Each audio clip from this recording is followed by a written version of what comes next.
بالله من الشيطان الرجيم. بسم الله الرحمن الرحيم. السلام عليكم ورحمة الله وبركاته. Waalaikumsalam warahmatullahi wabarakatuh.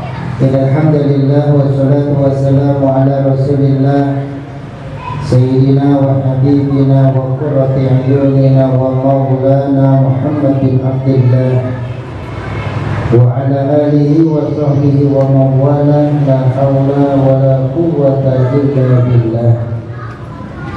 Rabbi shrah li sadri wa yassir li amri wa hlul 'uqdatam min lisani yafqahu qawli. Allahumma iftah 'alaina bil hikmatil 'arifin wa nas'aluka bi 'ilmikal 'azim wa hdina ila shiratal mustaqim bi rahmatika ya arhamar rahimin. Amin ya rabbal alamin. Summa amma ba'd.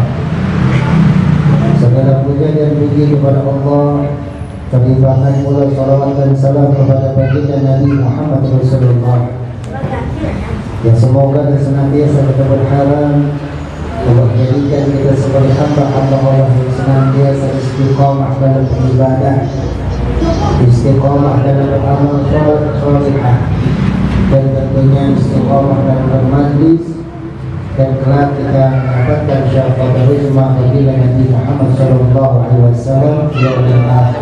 Amin ya rabbal alamin.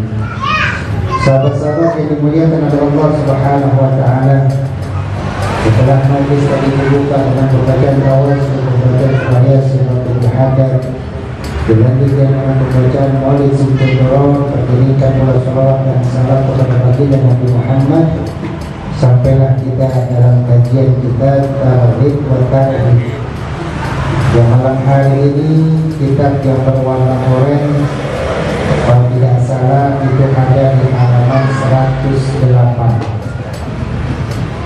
baris yang pertama atau dua hadis yang terakhir dari kitab pembahasan tentang sholat.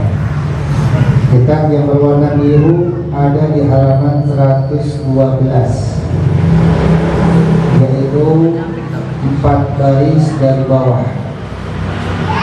5 baris dari bawah. Kitab yang warna biru halaman 112, 5 baris dari bawah atau 5 baris kelima dari atas, di tengah-tengah. Yang warna oranye halaman 108, yaitu baris yang pertama. Bismillahirrahmanirrahim. Qala musannif rahimahullahu ta'ala wa nas'aluka ya Allah bi barakati hadha kitab wa ma'alihi wa nafa'ana fihi wa dunya wal akhirah. Amin.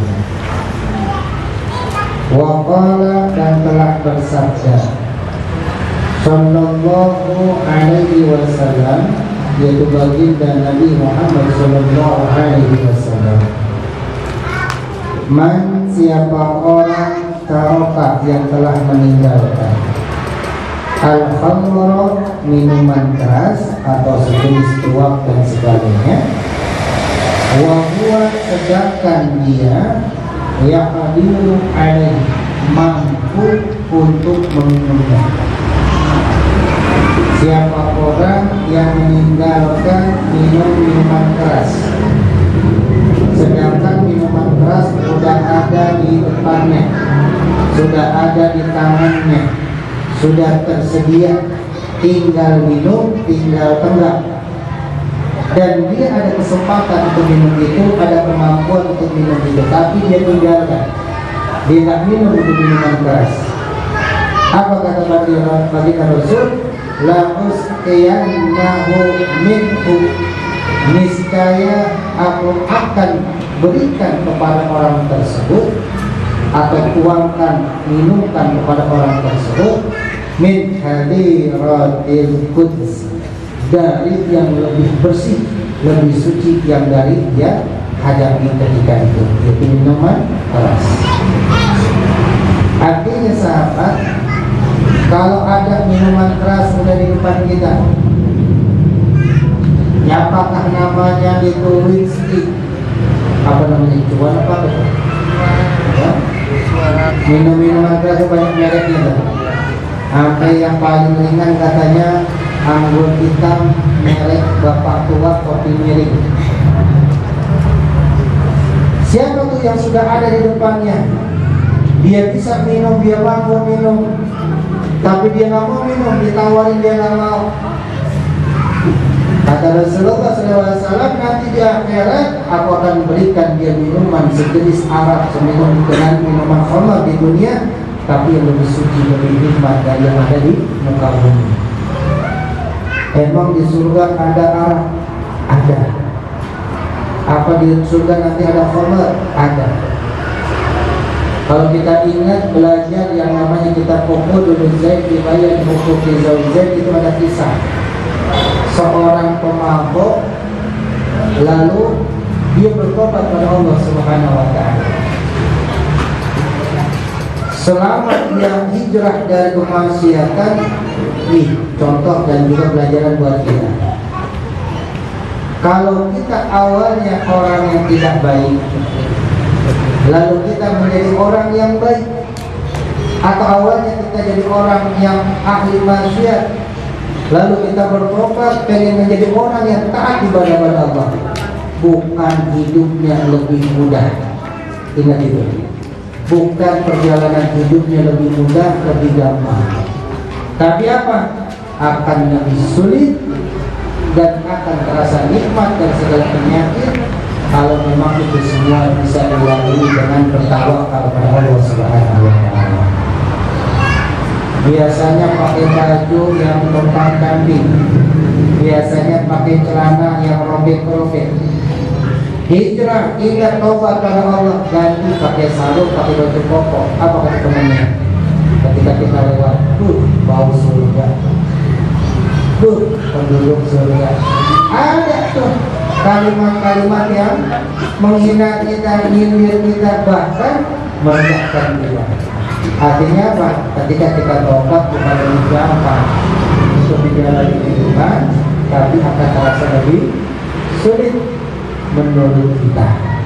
Tapi pada hakikatnya itu adalah proses yang harus kita jalani, yaitu dengan membersihkan kerak-kerak kemaksiatan kita, kerak-kerak dosa yang mungkin masih ada di dalam tubuh kita. Nah, ini dikatakan dalam kitab tersebut. Pemuda ini bertobat kepada Allah Subhanahu wa taala, menghiasi hidupnya dengan banyak-banyak ibadah pada Allah, membantu dari orang-orang yang kesusahan meskipun dia dicurigai. Kan residivis, orang yang keluar dari penjara kalau berbuat baik apa? Orang kadang-kadang curiga. Apalagi tangan di tubuhnya masih ada tak? Atau sulit bagi dia itu untuk meyakinkan orang lain, kecuali memang dia sudah bertawakal, berusaha semaksimal, hasilnya adalah Allah. Nah, orang ini pemuda ini pun begitu, nolong orang dicurigai, tapi tetap dia ingin terus menolong orang, berbuat baik, beramal soleh dan sebagainya. Sampailah pada akhirnya pemuda ini pun kembali kepada Allah, meninggal dunia dalam hal kebaikan yang dijaga oleh Allah Subhanahu wa taala. Tak lama pemuda ini meninggal, ada orang soleh yang bermimpi bertemu dengan pemuda ini. Yang orang soleh ini tak tahu sebelumnya pemuda ini sudah bertobat pada Allah Subhanahu wa taala. Dalam mimpinya dia kenal dengan pemuda yang suka minum minuman keras, suka mabok-mabok dan sebagainya. Di alam barzahnya ketemu dengan orang soleh ini, ngapain? Ternyata di dalam alam kubur masih minum minuman keras, masih minum khamar. Ditegur sama orang soleh ini, fulan, sungguh celaka kau. Dunia kau habiskan waktumu dan kau minum minuman keras, bahkan di alam barzah juga kau masih minum minuman keras. Sungguh celaka kau orang pemuda. Pemuda ini malah ketawa. Wahai orang yang alim, wahai orang yang soleh, sesungguhnya yang aku minum ini adalah minuman surganya Allah Subhanahu wa taala yang Allah karuniakan kepada saat ini. Gak percaya orang alim, gak percaya orang soleh. diambil, dicium, malah harum wanginya. Dia minum, ternyata apa? Tidak pernah air yang pernah dia minum kecuali air yang terima yang dia rasakan di dalam mimpi. Maka Masya Allah, ketika dalam mimpi ketemu ini, orang alim pun bertanya, sebab apa engkau wahai pemuda, kau mendapatkan nikmat yang begitu luar biasa, mendapatkan minuman dari surganya Allah? Anak muda ini mengatakan, wahai orang saleh, sesungguhnya aku sudah bertobat kepada Allah Subhanahu wa Ta'ala. Namun setiap malam setelah aku pagi bekerja, aku mendapatkan gaji, atau setiap aku habis bekerja aku mendapatkan dari bayaran, semuanya aku belanjakan minuman keras.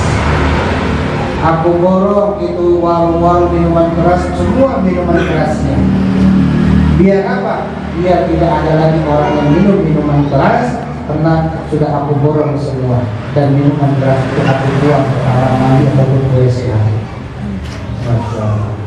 Diganti oleh Allah kebiasaan dia minum minuman keras dan memabukkan di dunia. Dia dapat kenikmatan minuman khamar dari khamar surga Allah Subhanahu wa Ta'ala yang tidak memabukkan, bahkan lebih menikmatnya itu tidak pernah terasakan alam dunia. Ini sahabat yang dimuliakan oleh Allah. Maka kata Rasulullah, siapa orang yang punya kesempatan dia minum minuman keras tapi dia tinggalkan, dia tidak minum, maka di akhirat kelak dia akan diberikan oleh baginda Rasulullah minuman khamar yang lebih nikmat daripada yang dia rasakan di alam dunia. Waman, siapa orang tarakal harira, meninggalkan pakaian sutra khusus laki-laki.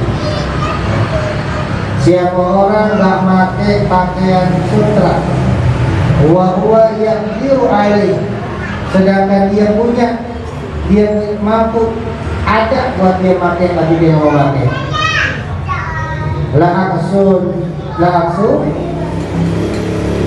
La aksuwannahu iyyahu fi hadirati kursi. Aku akan pakaikan kepada orang tersebut pakaian sutra yang lebih bagus, lebih bersih, lebih nyaman dia pakai, karena itu pakaian surganya Allah Subhanahu wa Ta'ala. Jadi laki-laki haram pakai pakaian yang berbahan sutra. Bisa dia seorang raja, presiden, kalau laki-laki tetap haram. Bisa dia pejabat, uangnya banyak, tetap haram. Bahkan pernah ada di India orang yang terkaya di India, dia bikin roti dari emas. Siapa namanya, Bang Daus? Masih ada. Jadi ada orang India, dia bikin roti baju terbuat dari emas. Beratnya mencapai 10 kilo. Dia bikin roti itu emas. Mereka berjibong emas semuanya. Apa yang terjadi? Dia pakai itu roti, ya, beberapa hari kemudian dia mengidap penyakit. Sebab apa? Sebab pakaian yang terbuat dari emas tersebut. Karena kan ada penelitian, kalau kita ini pakai gelang, pakai cincin, pakai apa yang laki-laki, ya, maka ada sel-sel kanker jadi aktif, jadi hidup, yang menyebabkan orang itu mudah sakit. Ternyata tubuh laki-laki dengan tubuh perempuan beda. Kenapa baginda Rasulullah SAW yang dulu belum ada penelitian yang seperti sekarang sudah mengatakan haram laki-laki memakai pakaian dari sutra dan juga memakai bahan dari emas, apakah bahan bahan dari cincin, gelang, kalung dan sebagainya. Ternyata itu, ya. Nah, orang ini apa? Beberapa waktu kemudian dia mengidap penyakit. Dalam keputus asaannya dia dipakai ke roti berjalan di tengah malam. Apa? Udah sakit, dirampok itu rotinya, dibunuh, dia mati, ternyata di sukunya Yusuf yang ambil, yang merampok, yang membunuh anaknya sendiri. Anaknya pakai lagi tuh baju emasnya, dibunuh lagi sama anaknya, ternyata itu menjadi penyakit dunia dan akhirat. Masya Allah, ya. Maka di sini kata Rasulullah, siapa orang yang mampu memakai pakaian yang terbuat dari sutra, tapi dia tinggalkan itu, maka Allah ganti dan berikan dia pakaian sutra dari Allah yang lebih bagus, lebih indah, lebih suci daripada yang sutra di dunia ini. Mudah-mudahan bisa kebahagiaan ini, ya. Wa qala sallallahu alaihi wasallam, dan telah bersabda baginda Nabi Muhammad sallallahu alaihi wasallam, idza stahallat ummati, kalau sudah nampak senampak-nampaknya kepada umatku khamsan 5 perkara fa'alaihimul damar, maka akan dekatlah itu kehancuran. Kiamat dekat kalau sudah 5 perkara ini ada. Apa? Yang pertama, idza zaharat tala'unu, kalau sudah manusia benar-benar saling melaknat satu dengan yang lainnya, saling melaknat, nyumpahin, atau apa ya kalau bahasa kita, berkata kotor satu dengan yang lainnya. Sekarang udah banyak kan ini, jangan kata bocah, kata-ngatain temennya. Orang tua udah ngata-ngatain itu bersama orang tua. Ini sudah nampak. Apa? Wasyari'ul khamr, sudah banyak orang-orang yang sudah minum khamr. Sekarang khamr hampir di tukang jamu ada, meskipun dia tidak nawarin. Coba-coba aja minta atau beli, pasti ada. Tidak hanya di warung-warung jamu, di Jakarta rumah-rumah pribadi memproduksi khamr. Apa namanya itu? Mereknya? Ciu.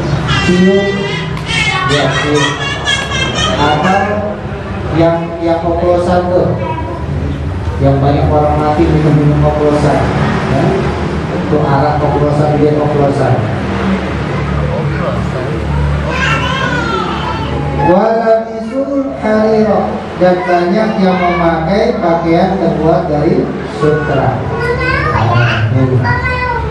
Ustaz, kalau pakaian sutranya itu cuma keraknya doang sutranya, ya tambahan lah kalau bahasa kita. Tetap ketika ada bahan sutra itu menjadi keharaman bagi laki-laki. Cuma buat ini doang, menulis doang, apa-apa dan sebagainya. Tetap jangan ada sutra sedikit pun di pakaian kita pakai. Wattakhudhu alikian, apa nih dia? Memanggil, maaf ya, memanggil biduan wanita. Setiap ada acara dia pasti manggil biduan wanita. Tasyampuran, judulnya tasyampuran, diisi dengan biduan wanita. Pesta diisi dengan biduan wanita. Maka ada sebagian orang kesel sama saya. Kenapa kesel? Karena diundang saya nggak datang. Diundang nggak datang, bukan saya tidak menghormati, bukan saya itu merasa paling sekian ngasihnya sombong banget, pikir juga. Bukan itu sahabat yang mulia kepada Allah. Saya tidak ingin ada bagian terkecil pun yang saya bisa membantu untuk dalam kemaksiatan. Jadi kalau ada sahabat yang nikah undang saya, mengadakan pesta lalu hiburan mendangdut, apalagi artisnya yang berpakaian tidak senonoh, jangan harap saya datang. Meskipun saya datang, jangan harap amplopnya saya kasih, pasti saya mau pulang lagi. Nanti 2-3 hari sudah selesai, seminggu, 2 minggu sudah selesai, baru saya kasih kondangannya. Kenapa? Saya nggak mau uang saya dipakai buat bayar seperti ini. Lalu kalau artisnya boleh pakai pakaian sopan dan seterusnya, ya masih ada lah saya mau ngasih. Karena mau jalan untuk mencari rezeki dengan cara seperti itu, tapi saya pasti belakangan ngasih. Ya. Dan kalau bisa, ya jangan hal-hal yang seperti ini dijadikan kebiasaan untuk kita mendatangkan anaknya Allah Subhanahu wa Ta'ala. Datang, tapi biasanya amplop bisa mau pulang. Kalau setahun, ya. Dan maaf kalau ada yang turut mengundang pakai nama saya pasti nanya di bulannya apa, ada Ustaz, ada pengaruh dan sebagainya. Tapi kalau kamu tidak ada saya di situ. Kenapa? Saya baru undang sahabat kehormatan. Apalagi namanya ente Mali Salimah di bulannya dangdut Asy Mohai ya, apalagi wa kafar rijalu birrijal, merasa cukup laki-laki dengan laki-laki alias homoseks, laki sama laki itu mudah ya, nggak perlu nikah dengan perempuan. Gue udah merasa puas, gue punya laki-laki, gue laki-laki dan perempuan ya, kalau bilang dari atau wanita bisa sama ke lesbian, perempuan apa perempuan. Jadi kalau 5 ini udah jelas, suka saling melaknat satu dengan yang lainnya. Yang kedua, dia suka yang namanya minum khamar, banyak minum khamar, pakai pakaian terbuat dari sutra. Yang ketiga, dia suka yang namanya manggil-manggil di luar, penyanyi yang seksi. Yang ketiga, homoseksual atau lesbian sudah merajalela. Maka tinggal beberapa saat lagi akan terjadinya bencana besar, bahkan sampai terjadinya kiamat. Alhamdulillah. Maka sahabat yang dimuliakan Allah, ini hadis penutup dari pembahasan tentang khamar. Mudah-mudahan kita tidak termasuk ya, peminum khamar, dan jangan pernah mencoba dengan yang namanya minuman keras. Bisa saya seperti tes aja nyobain,